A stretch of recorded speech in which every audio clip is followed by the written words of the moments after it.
नमस्कार दोस्तों, स्वागत है सभी का आज की इस ऑनलाइन क्लासेस में। मित्रों, कुछ मित्रों का कहना है कि सर फिजिक्स की क्लास तो उपलब्ध हो पाई है, लेकिन केमिस्ट्री क्लास सर अभी तक उपलब्ध नहीं हो पाई। कुछ स्टूडेंट इंतजार कर रहे हैं अभी।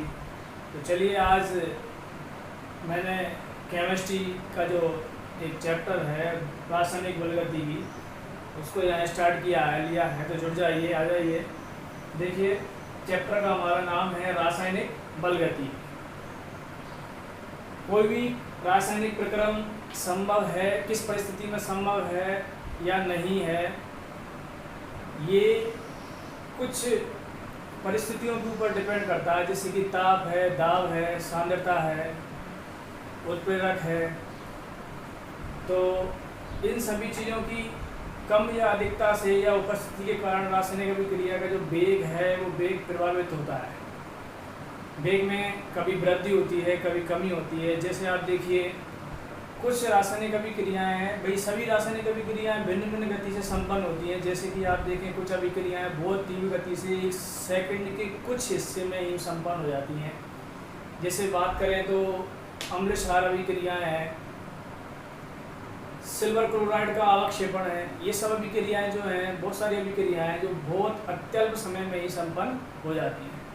कुछ अभिक्रियाएं ऐसी हैं जिनको पूर्ण होने में बहुत अत्यधिक समय लगता है। जैसे कि लोहे पर जंग लगने की बात हो, भूपर्पटी में आपके चट्टानों का बनना, कार्बन का जो है वो हीरे में बदलना, ये बहुत सारी ऐसी अभिक्रियाएं हैं जिनको पूर्ण होने के लिए बहुत अधिक समय लगता है, बहुत लंबा समय लगता है। और इनको प्रभावित करने वाले जो कारक हैं, जैसे कि मैंने आपसे बात की थी अभी, सांद्रता है, ताप दाब है, उत्प्रेरक है जो अभिक्रिया का वेग को कम या अधिक करने के भी काम आता है। तो ये सब चीज़ों का जो है अध्ययन हम इस चैप्टर में करेंगे। यानी रासायनिक बलगतिकी क्या है, फिजिकल केमिस्ट्री का एक पार्ट्स है, भौतिक रसायन की वह शाखा है जिसमें आप रासायनिक अभिक्रियाओं के वेग, क्रिया विधियों और वेग को प्रभावित करने वाले कारकों का या कारकों के बारे में अध्ययन किया जाता है। ये शाखा रासायनिक बलगतिकी कहलाती है। तो आप इसको परिभाषित करें तो भौतिक रसायन की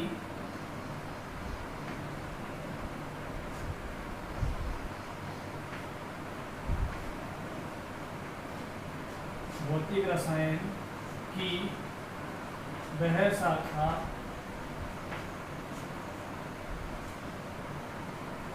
जिसके अंतर्गत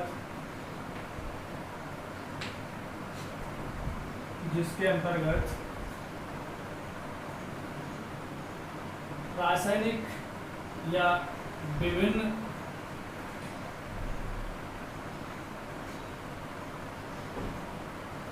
अभिक्रियाओं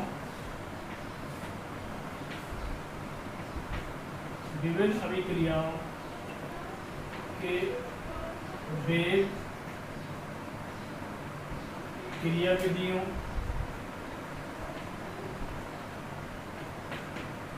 और वेगों को या वेग को प्रभावित करने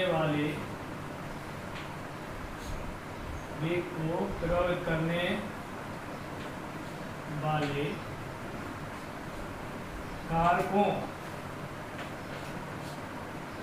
का अध्ययन किया जाता है। प्रभावित करने वाले कारकों का अध्ययन किया जाता है। क्या कहलाती है? रासायनिक बलगतिकी। रासायनिक बलगतिकी कहलाती है, यानी फिजिकल केमिस्ट्री का पार्ट रासायनिक बलगतिकी कहलाता है।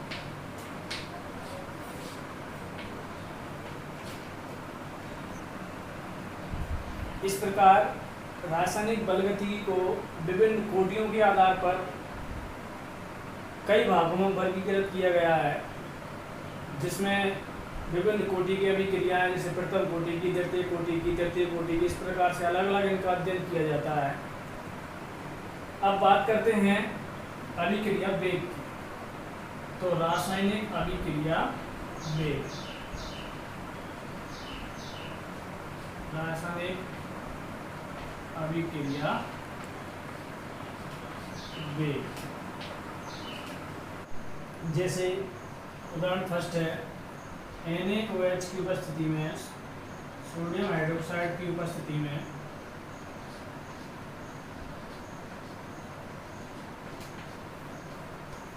एस्टर का जल अपघटन, एस्टर का जल अपघटन।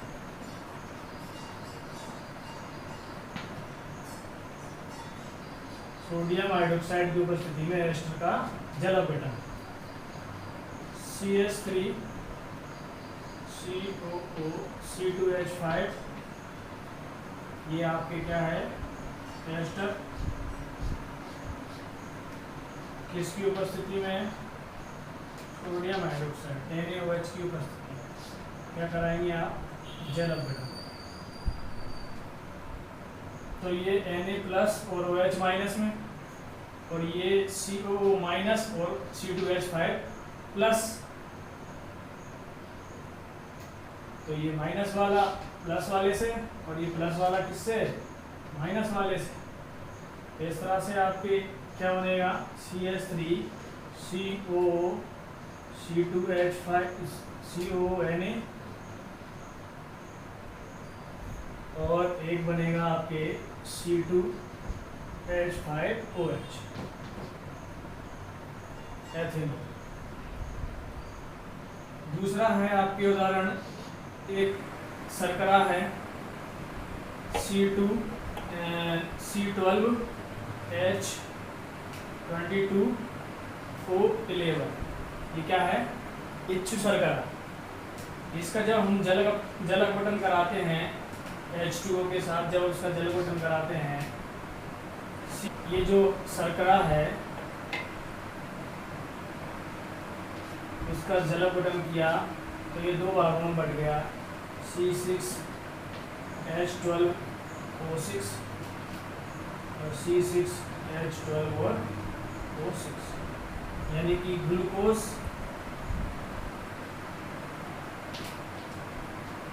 और फ्रैक्टोज।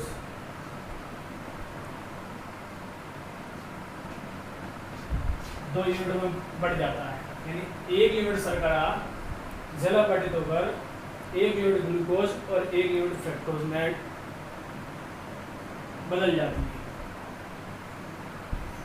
अगर अन्य उदाहरण की बात करें तो और भी, जैसे नाइट्रोजन पेंटाऑक्साइड है N2O5। इस नाइट्रोजन पेंटाऑक्साइड के जो दो अणु अगर हम लें तो ये तापीय अपघटन से आपके NO2, 4 अणु NO2 में और एक अणु ऑक्सीजन में बदल जाता है।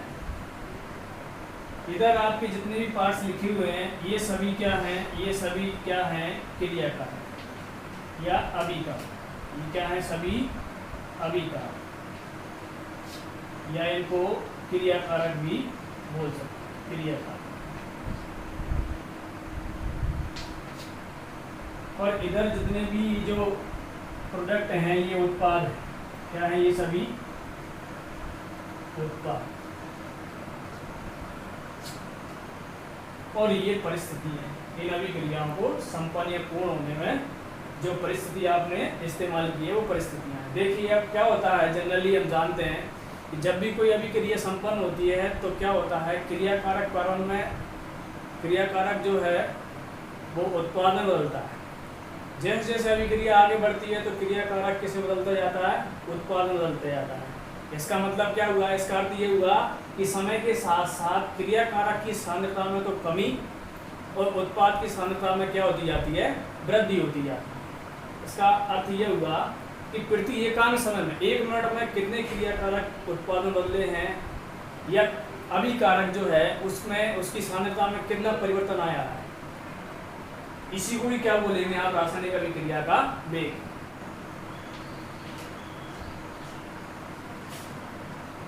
किसी अभिक्रिया में अभिकारक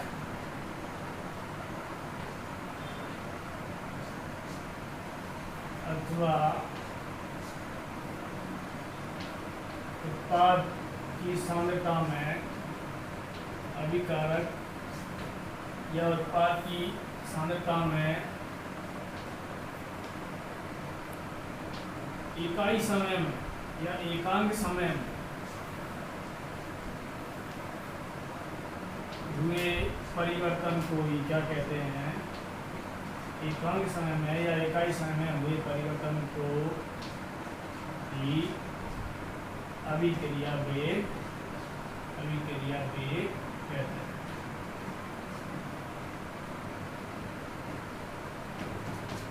इसको ही अभिक्रिया वेग कहते हैं। सपोज कीजिए कि माना एक अभिक्रिया निम्न प्रकार, क्या कि आर रिएक्टर अभिकारक किसे बोल रहा है? उत्पाद बोल रहा है। ये क्या है? आपके अभिकारक या क्रियाकारक। कितना मोल लिया है आपने? 1 मोल। और ये क्या है? आपके प्रोडक्ट उत्पाद। कितना मोल? 1।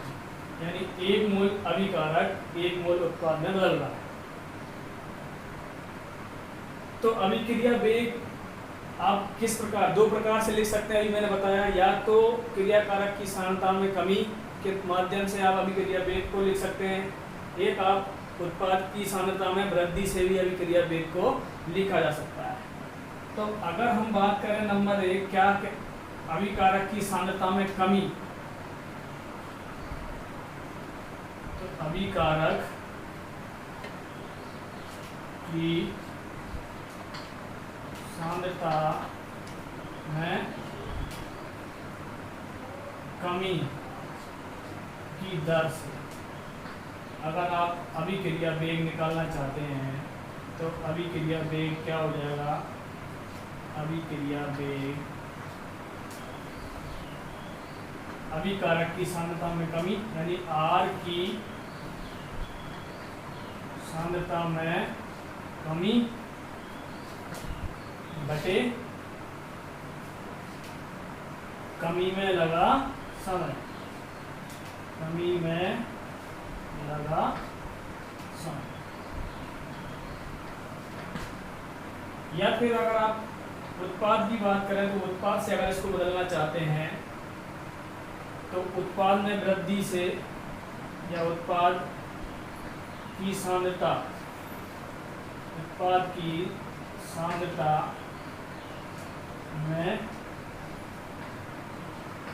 वृद्धि की दर से अगर आप इसको निकालना चाहें तो किस तरह से निकालेंगे? अभिक्रिया वेग उत्पाद यानी P की सांद्रता में वृद्धि बटे वृद्धि में लगा समय, वृद्धि में लगा समय। इस प्रकार से आप अभिक्रिया वेग को परिभाषित कर सकते हैं, फॉर्मूला निकाल सकते हैं। अब मान लीजिए, अब यदि मैंने आपसे कहा कि भिन्न भिन्न अभिक्रियाएं भिन्न भिन्न समय में संपन्न होती है, तो अभी आपने जो अभिक्रिया लिखी थी, सपोज करो आर किसमें बदल रहा है? P में, यानी कि अभिकारक किसमें बदल रहा है? एक अभिक्रिया है जिसमें अभिकारक उत्पाद में बदल रहा है। तो यदि T1 समय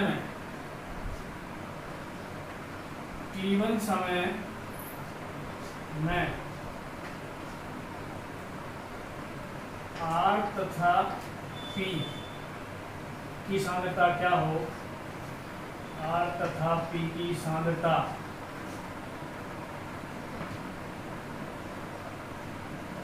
व P1 तथा T2 समय T2 में सांद्रताएं क्रम से किसकी P और R की सांद्रता या R और P की सांद्रताएं क्रम से क्या हो जाती हैं, इसकी अभिकारक की तो हो जाती है R2 तथा P2 हो जाती है। तो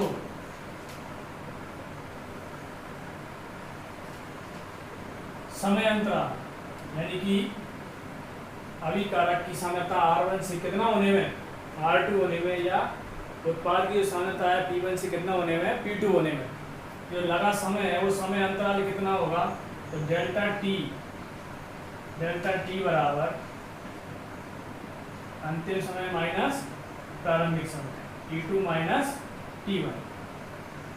डेल्टा आर की बात करें यानी अभिकारक की सांद्रता में परिवर्तन, तो कितना होगा, R2 minus R1, R2 minus R1। आप ये देख रहे होंगे कि स्क्वायर ब्रैकेट जो लगा हुआ है सांद्रताओं का हमेशा किस में लिखा जाता है, स्क्वायर ब्रैकेट में लिखा जाता है। जब भी आपके कहीं स्क्वायर ब्रैकेट लगा हुआ है तो समझ जाएगी क्या इसकी सांद्रता लिखी हुई है। इसी प्रकार उत्पाद की सांद्रता में परिवर्तन की बात करें, डेल्टा P बराबर तो P2 माइनस P1, जहाँ डेल्टा T क्या है, समय अंतराल, डेल्टा R क्या है भाई, इतने से इतने में यानी T1 समय से T2 समय में ये जो अभिकारक और उत्पाद की सांद्रता में परिवर्तन हो रहे हैं, तो ये समय अंतराल है, ये अभिकारकों की या क्रियाकारकों की सांद्रता में परिवर्तन है, और ये क्या है, उत्पाद की सांद्रता में परिवर्तन है। तो फिर आप अभिक्रिया वेग को किस तरह से फॉर्मूलित करेंगे या प्रभावित फॉर्मूला कैसे लिखेंगे आप इसका, तो अभिक्रिया वेग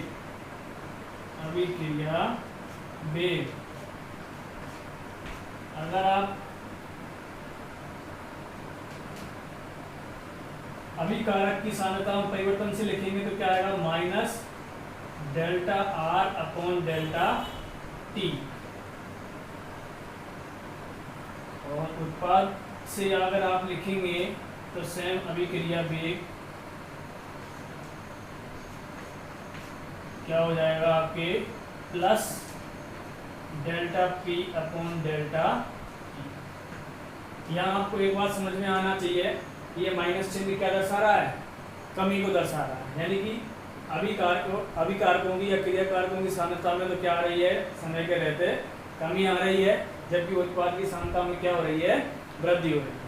अगर इनको आप आलेखित करना चाहें समय के साथ अभिक्रिया वेग को या सांद्रताओं को समय के साथ आलेखित करना चाहें सबसे पहले, तो आपकी किस तरह से आलेख बनेगा, इधर देखिए, आपने क्या किया, वाई एक्स है उस पर आपने ले ली सांद्रता, इस अक्ष पर तो आपने क्या ले लिया, सांद्रता, और इस अक्ष पर आपने ले लिया समय। तो क्या होता है, ये ओरिजिनल पॉइंट है,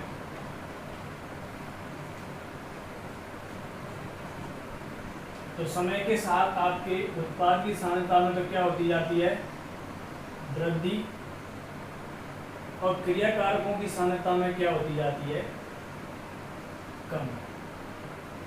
यानी ये किसका ग्राफ है, ये आपके क्रियाकारक है, क्रियाकारक की सांद्रता का ग्राफ है, और ये जो ग्राफ है ये आपके उत्पाद की सांद्रता का ग्राफ है। यहाँ से आप देखिए समय के साथ साथ जैसे जैसे समय बढ़ रहा है वैसे वैसे उत्पाद की सांद्रता में भी क्या हो रहा है, वृद्धि हो रही है। देखिए आप, समय जैसे जैसे बढ़ता है वैसे वैसे सांद्रता में भी क्या हो रहा है, परिवर्तन आ रहा है, सांद्रता भी क्या होती जा रही है, बढ़ती जा रही है, किसकी, उत्पाद की। लेकिन अगर अभिकारक की बात करें तो समय जैसे जैसे बढ़ रहा है अभिकारक की सांद्रता क्या होती जा रही है, घटती जा रही है। देखिए आप सही से, ये समय क्या हो रहा है आपकी, बढ़ रहा है, लेकिन सांद्रता क्या होती जा रही है, घटती जा रही है, सांद्रता घटती जा रही है। किसकी? क्रिया कारक। समझ में आया? तो आज के लिए हम अपनी कक्षा को यही विराम देते हैं।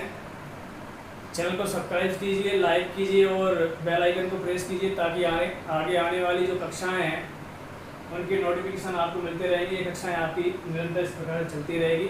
धन्यवाद।